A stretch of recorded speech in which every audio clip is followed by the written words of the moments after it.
សូមជម្រាបសួរអ្នកទាំងអស់គ្នាថ្ងៃនេះយើងជួបគ្នាសាជាថ្មីទៀតហើយថ្ងៃនេះខ្ញុំលើកអំពីការ៉េនិងគូបណាដែលរាប់ការ៉េឬនិងគូបនឹងចាប់ពីលេខការ៉េនៃ1រហូតដល់10ហើយគូបនៃ1រហូតដល់10ដូចគ្នាណាតែយើងដឹងហើយថាការ៉េគឺជាផ្ទៃកន្លះរបស់ការ៉េគូបគឺជាមាត្ររបស់គូបអញ្ចឹងយើងដឹងថាការ៉េផ្ទៃកន្លះការ៉េគឺស្មើជ្រុងគុណនឹងជ្រុងចឹងមានន័យថា1ការ៉េមាន1គុណនឹង1ស្មើ1 2ការ៉េ2គុណ2ស្មើ4 3ការ៉េគឺ3គុណនឹង3ណា3គុណនឹង3គឺស្មើនឹង9បាទចំណែក4ការ៉េណា4ការ៉េគឺស្មើ4គុណនឹង4បាទយើងធ្វើអញ្ចឹងណាធ្វើតាមលំនាំនៃ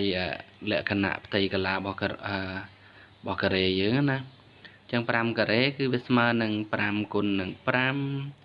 វាស្មើនឹង25យើងគុណអញ្ចឹងណាហើយ6ការ៉េយើងដឹងហើយថា6ការ៉េវាស្មើនឹង6គុណនឹង6អ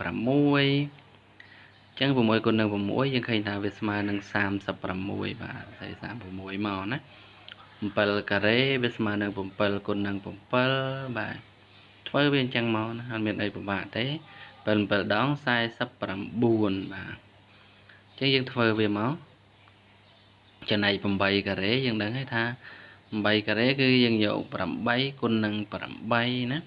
8ដងប្រហែល64បាទយើងដាក់64មកណាចំណែក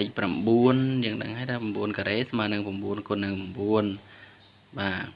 អញ្ចឹងស្មើនឹង81បាទដាក់មកចំណែក10ការ៉េមានន័យថា10គុណនឹង10បាទ10គុណនឹង10គឺស្មើនឹងប្រហែល10គុណ10គឺស្មើនឹង100បាទហើយយើងដឹងហើយថាការ៉េនៃមួយចំនួនគឺជាផ្ទៃកន្លះរបស់ការ៉េអញ្ចឹងឥឡូវយើងចូលដល់គូបនៃមួយចំនួនម្ដង a គូបវាមានន័យថា a គុណនឹង a គុណនឹង a អញ្ចឹងបើ1គូបមានន័យថា1គុណនឹង1គុណនឹង1ហើយស្មើ1គ្រប់1គុណខ្លួនឯងម្ដងនៅតែ1ដែរចំណែក2គូប2គុណនឹង2គុណនឹង2ណាអញ្ចឹងវាស្មើនឹង8បាទដាក់អញ្ចឹងមកណាឥឡូវការ៉េគូបនៃ3ម្ដងតោះ3គូបស្មើនឹងប៉ុន្មានមានន័យ3គុណនឹង3គុណនឹង3ណាអញ្ចឹងយើងដឹងថា3គូបវាស្មើនឹង27បាទ4គូបមានន័យថា4គុណនឹង4គុណនឹង4ណាអញ្ចឹងវាស្មើនឹងប៉ុន្មាន4គូប64ដាក់វា64មកតោះអញ្ចឹង5គូបម្ដងណាតោះគណនារហូតដល់10ដូចគ្នាអញ្ចឹង5គូប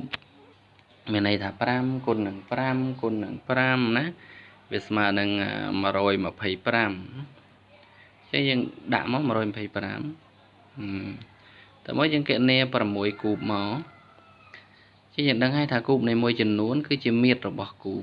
ជាមាត្ររបស់វាស្មើត្រនងគុណនឹងត្រនង3ដងអញ្ចឹងនាំឲ្យ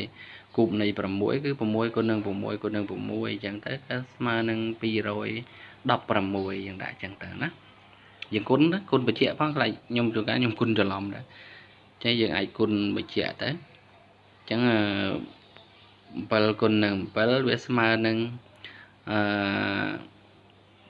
343ណាយើងអាចគុណបញ្ជាក់ទៅខ្លាចខ្ញុំគុណច្រឡំកន្លែងណាអញ្ចឹងណាព្រោះយើងដឹងហើយថាមនុស្សយើងមិនមែនជាម៉ាស៊ីនកុំព្យូទ័រអីទេដែលវាត្រឹមត្រូវសុក្រិតហ្នឹងណា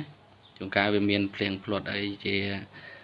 កំហុសរបស់យើងតិចតួចអញ្ចឹងសូមខន្តីអភ័យទោសទុកជាមុនផងពេលខ្លះយើងគុណទៅមិនប្រកាសថាត្រូវ 100% ទេវាមានការភ័ន្តច្រឡំដែរណាចឹង8គុណ8គូ8គុណនឹង8គុណនឹង8វា512ណាចំណែក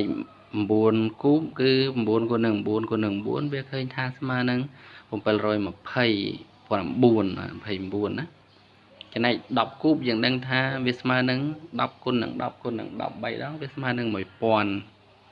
ចឹងយើងដឹងហើយថាការ៉េនៃមួយចំនួនគឺជាផ្ទៃកន្លះរបស់ការ៉េគូបនៃមួយចំនួនគឺជាមាត្ររបស់គូបបាទអញ្ចឹង10គូបស្មើនឹង1000